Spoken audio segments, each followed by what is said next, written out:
and welcome to the Popcorn Counter here at the Two Real Cinema Club. I'm James Rosica. Excuse me. I'm Andres Lorente.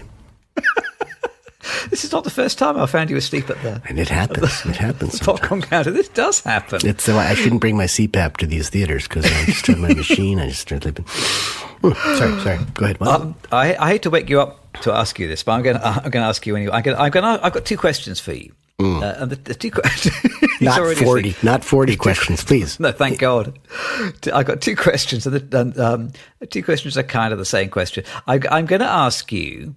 Well, first of all, I'm going to ask you, what do you think is the one most important scene in the whole of the history of cinema? But before you answer that, I'm going to ask you a different question, which is, what do you reckon I'm going to claim in my usual lowbrow manner? What do you think I'm going to claim is the most important scene in the history of all of cinema?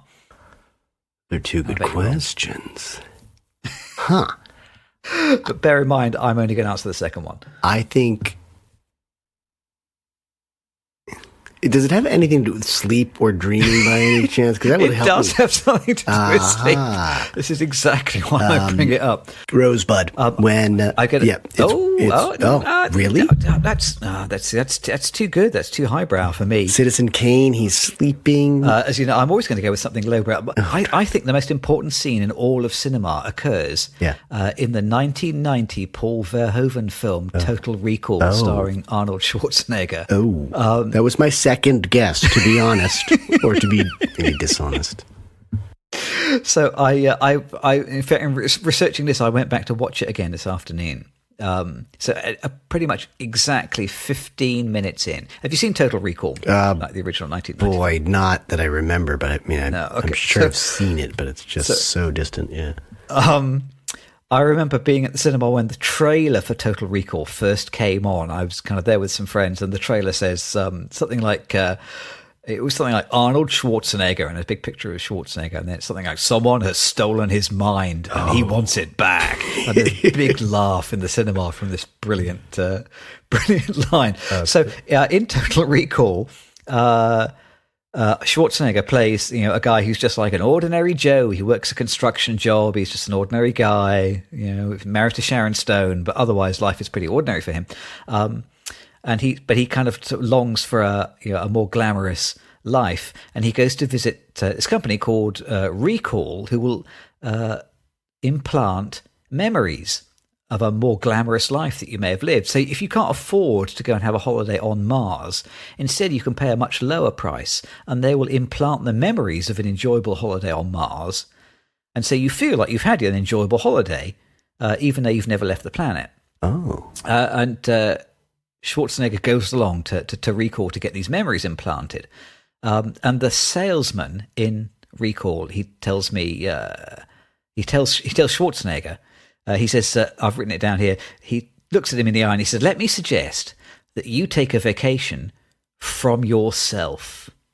That he persuades Schwarzenegger that he should have memories implanted, not just of 2 weeks on Mars, but of 2 weeks of him being a secret agent on Mars.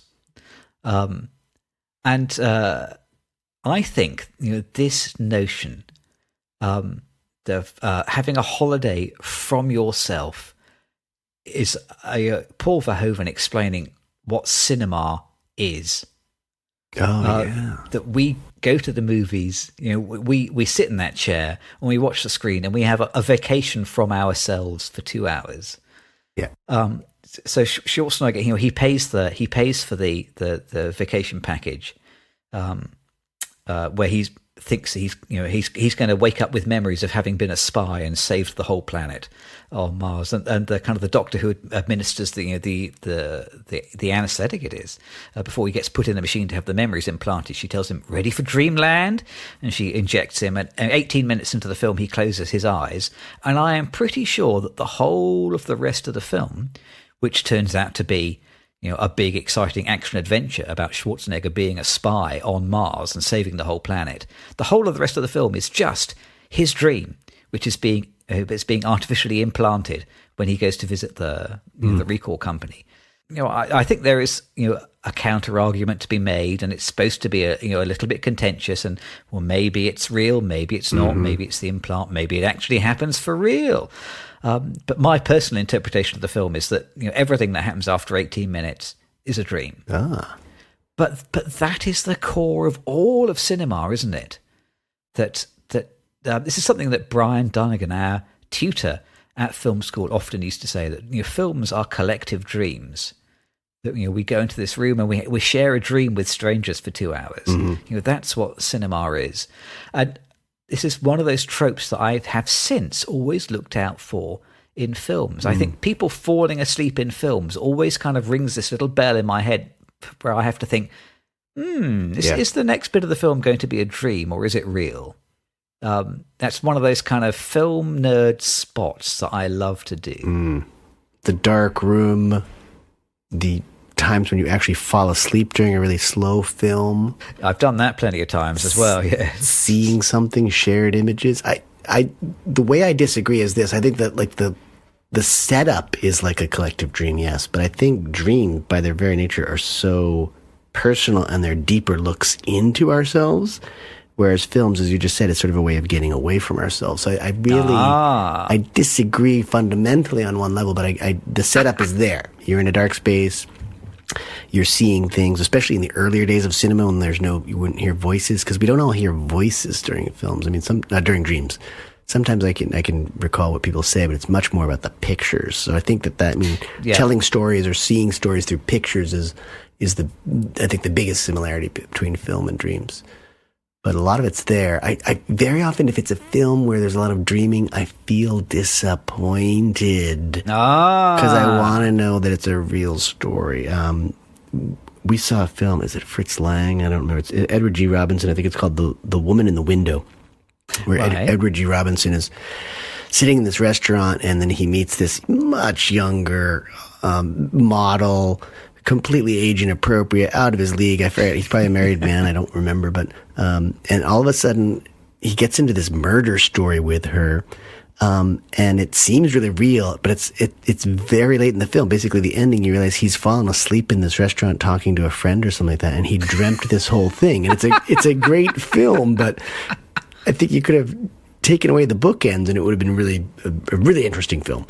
But because it's a dream, it sort of undoes all the good stuff that preceded it for an hour and a half or whatnot. So I think there's a big threshold to meet, and then if you don't meet that threshold, you just end up disappointing the audience because they didn't really separate the film from the dream. So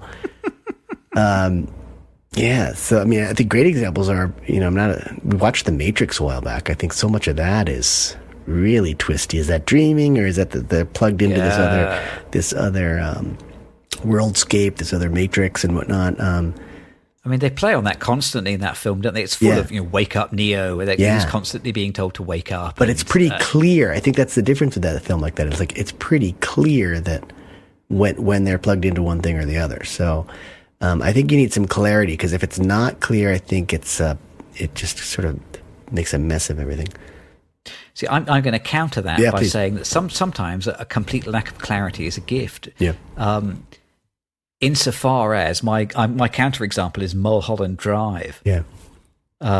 Which is 2001. In my mind, it's more recent than that, but no, it's 2001. Mulholland Drive, and that whole film kind of oscillates between like a dream world and a real world, like very fluently.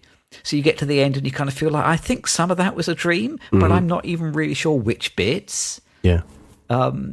So it dips between the two worlds, fairly seamlessly. And I think that is a lot of the joy of that film, that it's managing to negotiate that membrane between dreaming and reality, without you noticing when you pass through.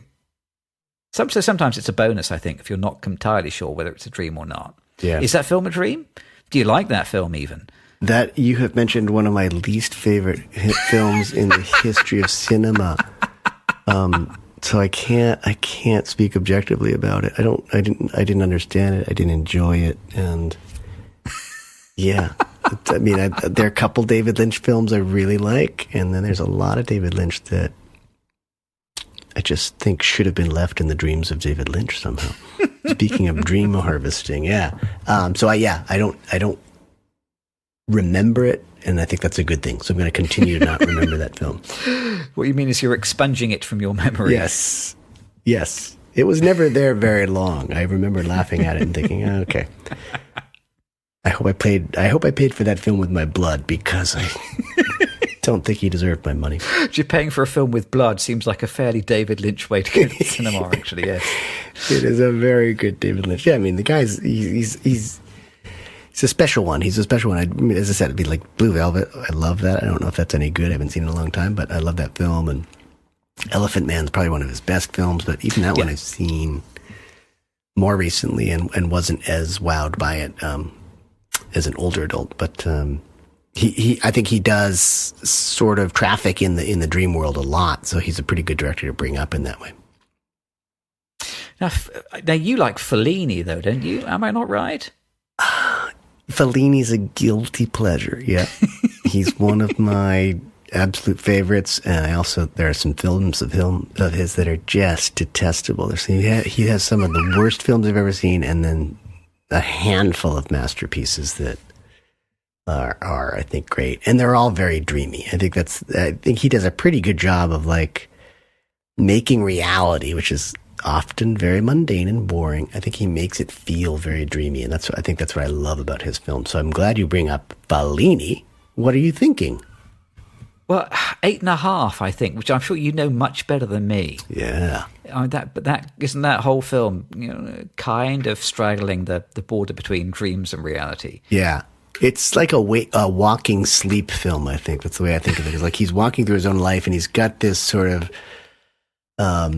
this new view of it all, because he's not he's not really participating in it. It's wonderful in that way. So I think that's another one where I don't know that he's actually sleeping. I think he's just he's got this sort of distance for observing his own life, if that makes sense.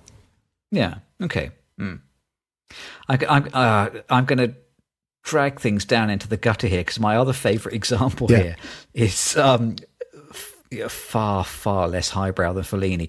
Did you see the Spielberg version of War of the Worlds from 2005? I didn't. That's Tom Cruise, I believe, right? It is Tom Cruise, yes. Okay. Podcast favorite Tom Cruise. So what I may have talked about this before on the pod. This is one of my favorite sleep theories. So I quite like that Spielberg War of the Worlds film. It's not perfect and it has its faults, but actually I think there's a lot to enjoy there. And I always enjoy watching Tom Cruise. Yeah. But I think this film takes a really interesting left turn, because the character that Tom plays is kind of fairly incompetent, really. He's like a crane operator or something like that, but he's like, in the early parts of the film, he can't even really make a meal for his children. He makes a whole bunch of bad decisions, and he's trying to kind of protect his family and get them to safety, and everything goes wrong. And so I rewatched it this afternoon to check. So the big change happens at 1 hour 34. Yeah. So at this point, basically, the Martians have taken over the Earth. Everything is at the lowest possible ebb. Tom Cruise's son has run away to get into the resistance fight, and he's almost certainly dead. They're sheltering with Tim Robbins in this kind of half-ruined house, and he's had to kill Tim Robbins just to stop Tim from giving them away to the aliens. Basically all is lost. This is the real classic all is lost moment. And Tom goes to sleep, on his kind of couch with his daughter Dakota Fanning, and this is effectively like the end of how could things possibly get worse? And then he wakes up. And from that point on in the film, he's kind of suddenly a superhero. Uh-huh. So he wakes up, and the aliens are they're kind of outside the house, and then he watches them as they kidnap the daughter. But then he manages to get himself sucked up by the aliens, and he takes some grenades with him, and he blows up the alien ship, and he saves the daughter, and he saves a whole bunch of other people. And then all the aliens die, and he finds his family, and they're all still alive, and the son who he thought was dead is still alive, and they're living in a nice townhouse somewhere, and things are all fine. It's like suddenly, from this one moment when everything is lost, Tom's character closes his eyes, Yeah. goes to sleep. And my theory is that the final half hour of the movie is all a dream. And that actually the aliens have won, and it is the end of the human race, and it is the end of civilization. Everything's at its worst possible point, and anything good that happens after then, it's not really true to his character. It's not true to the decisions he's made up until now. It's the dream that he has, as he waits for him and his daughter to be killed and eaten by the aliens. I personally think that is probably a deliberate moment. That's one of those moments when I'm watching out for people falling asleep and thinking, "Hey, is this now a dream?" Yeah. I think that interpretation works. I don't know anybody else who agrees with me though. Yeah. Is it clear that he's not dead at that moment though? Is it possible that he's dead and it's possible that he's dead, isn't it? I've never seen the road. It's interesting that he doesn't wake up. I guess if it ends as this as he does wake up insofar as we see him go to sleep on the couch, and then he wakes up and the aliens are there. So it's not that you cut to him being a superhero. Okay, you cut to him opening his eyes, but the tone of the film has changed from that moment on. Interesting. I've never seen The Road, but I've read the book, and my personal theory is at the end of the book there as well. The only optimistic moment in the whole book is the dream of a dying man, and not something that happens in objective reality. Wow. But it's all got a bit depressing, isn't it? Suddenly, where did this come from? It is. Just having a nice chat about dreams, and now suddenly the whole world has ended twice in the space of 5 minutes. I could cruise Tom back at you because yes. I'm not a big Cameron Crowe fan, but Vanilla Sky is an interesting piece because first of all, it's based on a better Spanish film called Abre los ojos, Open Your Eyes. Yeah, I too have seen the original, and it is a better film. It is a better film, but I think that's a great dream film, or at least alternative realities. I don't know if it's necessarily dream, but you definitely, because he's had this accident, right? And he's basically in a coma at one point. So I mean, you've got the setup that makes sense for him to be in this extended dream state, I guess. And you just wonder, what is real and what is not. But I think it's pretty clear as the film goes on, and I think, and that's a pretty good Tom Cruise performance too, from my mind. I don't like the bombastic action films as much as Magnolia is a film I did not like, but I thought Tom Cruise was great. I think it's the best acting he's ever done. And then Vanilla Sky I think is pretty good. I don't know where we put Maverick and all that, because I think Top Gun is action, but it's awfully good. So I think that's a pretty good. I like that as an example of either a film, a dream film, or a coma film, or some sort of film that questions reality and a dream state. And then the other one I really liked is well, first of all, I think Wizard of Oz, which we just saw, I think is kind of it's so clear, right? She's out, she goes into this fantasy land, she comes back out, she's right there in bed again. So it's very clear. Yeah. And it's just a great film. But Eternal Sunshine of the Spotless Mind, would you consider that a dream film? I mean, they're sort of probing brains and trying to change memories and whatnot. But it's very dreamy. So I think that's Michel Gondry at his best, basically, right? I mean, it's one of his best films, and it's just very, very imaginative. I think, the beauty for me in a dream film is you've got license to do some really imaginative and crazy stuff, and that's why I wouldn't compare the collective dream experience as closely to dreams, because I just think dreams can be completely wild, whereas if you watch a film, you're seeing someone else's imagination. And I think, dreams are great because they're just pure imagination. And I think Eternal Sunshine does that pretty well. Just an interesting story and interesting characters and interesting sequences. So there's like a subgenre of dream movies, isn't there, where it's kind of it's person in coma or person in kind of medical facility dream movies. Yeah. Which is it's not quite a trope, but it's a common way of exploring that world. I'm thinking of like The Fall that we watched a few weeks ago. Yep. A lot of the most kind of colourful, exciting bits of that film are this sort of waking, sort of half-dreamt fantasy of the guy in hospital who's trying to overdose on morphine, isn't he? Yeah. Another film that kind of reminds me, I don't know whether you've ever seen Possible Worlds, which is a film by Robert Lepage. No. It's the Canadian director, which is like a kind of very dreamlike, it's a film which very slowly reveals what it's really about. It's about kind of a love affair between this man and a woman, but it seems to keep kind of shifting location and time period, and sort of travels forwards and backwards. And sometimes they meet, and she's blonde. Sometimes they meet and she's brunette. And sometimes he's a scientist. Sometimes he's just an ordinary guy on the street. Or